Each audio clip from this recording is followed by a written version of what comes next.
Naquela manhã fria de 13 de março de 1996, o silêncio de Dunblane, uma pequena cidade perto de Stirling, na Escócia, foi quebrado pelo impossível: tiros dentro de uma escola primária.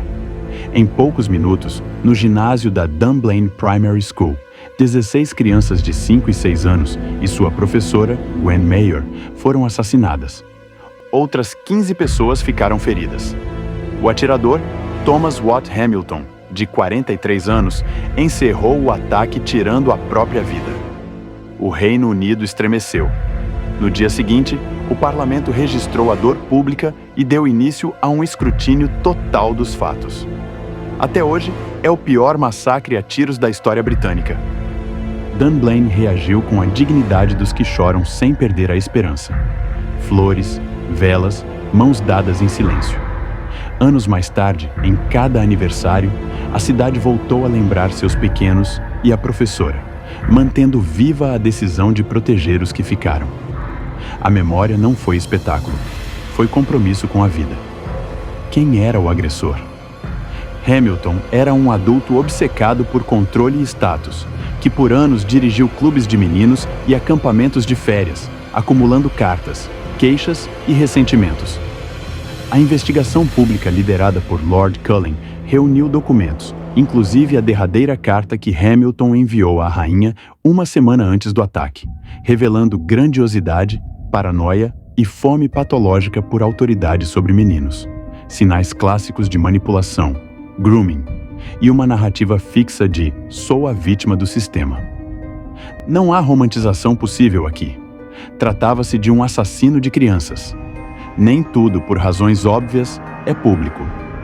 Em resposta a pedidos de acesso, a polícia da Escócia confirmou possuir documentos como o laudo de necropsia do agressor, mas negou a divulgação com base nas exceções legais destinadas a resguardar a integridade de investigações e a dignidade das famílias. A mensagem, anos depois, permaneceu a mesma. Certas peças não viram vitrine, porque justiça também se faz com limites e respeito. A resposta política foi rápida e dura. O governo instaurou a Cullen Inquiry, que examinou a cadeia de fatos e recomendou mudanças.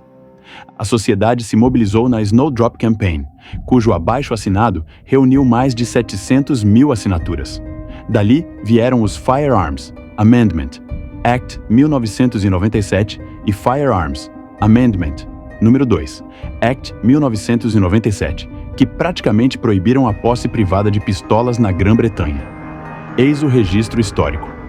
Também é legítimo e necessário ponderar sobre o direito natural de autodefesa. Cidadãos de boa fé sabem que o Estado não é onipresente e que proteger a própria vida e a família é um dever primeiro da consciência. Mesmo em países com forte controle de armas, o direito de usar força razoável para se defender ou defender outros permanece reconhecido em lei. No Reino Unido, isso aparece no Criminal Law Act 1967, seção 3, Prevenção de crime e prisão, e no Criminal Justice and Immigration Act 2008, seção 76, Princípios de Reasonable Force, reforçado por orientações oficiais do governo e da Promotoria sobre Defesa do Lar. Em termos claros, a política pública pode restringir meios, mas não pode negar o princípio. Ninguém é obrigado a esperar passivamente pelo socorro estatal diante de ameaça imediata à vida. O dever de uma sociedade ordenada é duplo: punir o predador e empoderar o inocente, alinhando controles, fiscalização e sanções com a afirmação inequívoca da autodefesa. Juridicamente, o que aconteceu foi uma série de homicídios qualificados com arma de fogo em ambiente escolar. A investigação reconheceu falhas de supervisão e licenciamento que foram corrigidas, mas não há atenuantes morais para o ato. Psicologicamente, estudos sobre mass murderers apontam padrões recorrentes: ressentimento crônico, narrativa persecutória que transforma frustração em direito à vingança, hipermasculinidade ferida que busca recuperar status pela violência, atração por contextos de máxima assimetria de poder, escolas, clubes juvenis. É a mistura tóxica de narcisismo, humilhação, e desejo de domínio que rejeita a responsabilidade e elege inocentes como alvos. A leitura cuidadosa das cartas de Hamilton confirma essa espiral de vitimização rancorosa. Filosoficamente, se Sócrates estivesse diante de nós, perguntaria: que cidade formamos quando toleramos o vício perto dos nossos filhos? Platão responderia que a justiça da polis reflete a ordem da alma. Onde a desordem é celebrada, a cidade adoece. A barbárie não nasce do nada. Germina quando relativizamos o mal, quando tratamos predadores como excêntricos, quando chamamos de moralismo a proteção dos pequenos. Em Dunblane, sinais estavam espalhados em cartas, queixas e relatos, e foram subestimados. O silêncio institucional não pode ser política pública. A Bíblia é cristalina. Mas qualquer que escandalizar um destes pequeninos, que creem em mim, melhor lhe fora que se lhe pendurasse ao pescoço uma pedra de moinho e se submergisse na profundeza do mar. Mateus 18:6. A vida inocente não é negociável. Proteger crianças é mandamento, não sugestão.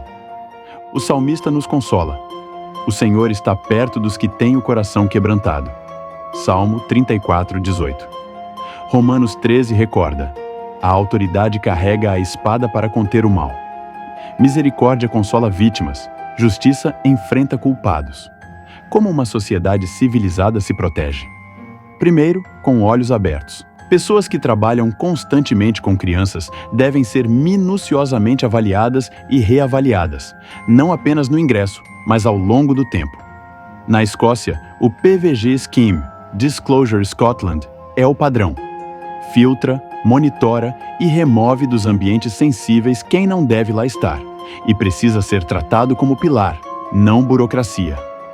Pais e gestores devem entender como esses sistemas funcionam e exigir sua aplicação exemplar em escolas, clubes, igrejas e organizações juvenis. Adulto que busca isolar crianças sob pretexto esportivo ou educativo. Oferta de presentes e segredos.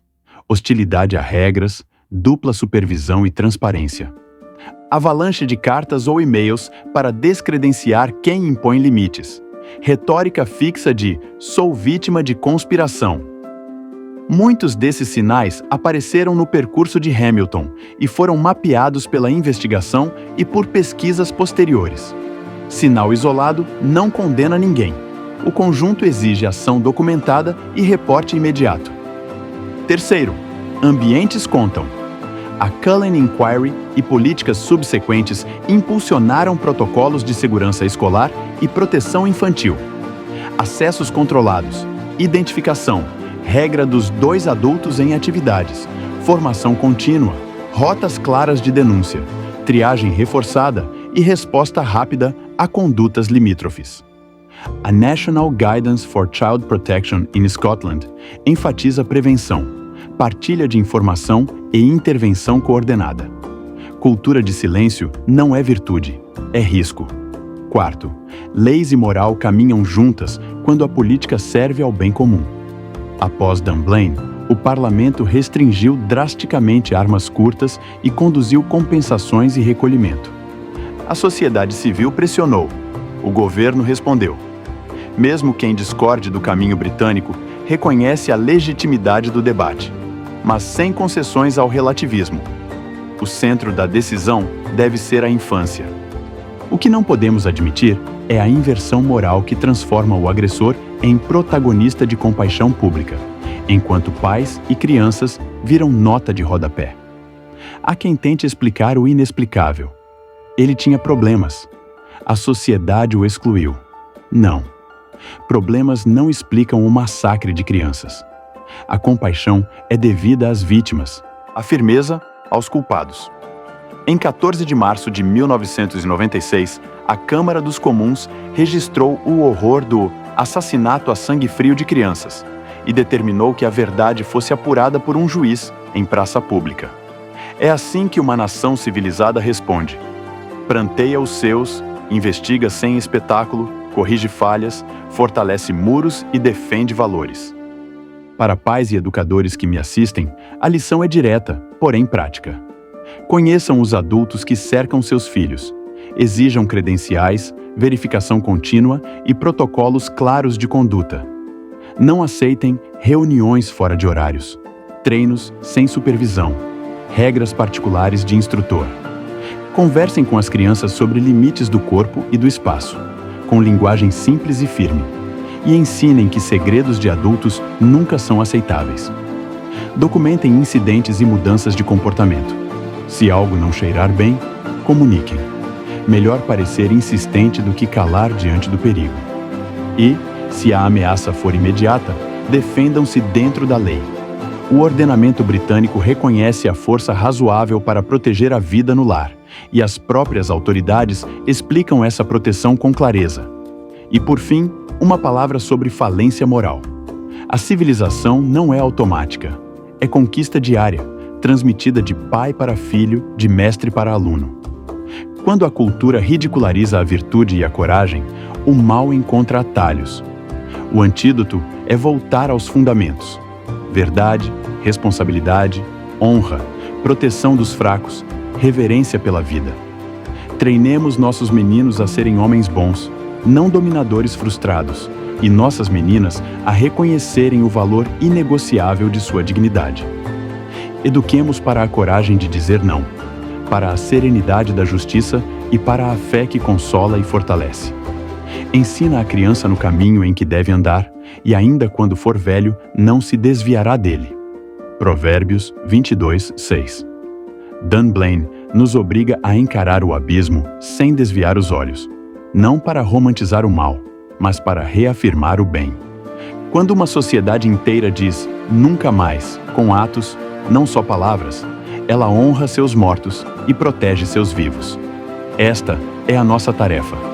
Que Deus conforte os que choram e nos dê coragem para guardar os pequeninos, custe o que custar. Se este conteúdo te ajudou a encarar a realidade e a fortalecer seus valores, curta agora, compartilhe com quem você ama e comente aqui embaixo. Qual atitude é inegociável para proteger nossas crianças? A sua interação amplia o alcance desta mensagem e nos ajuda a formar uma comunidade vigilante e corajosa.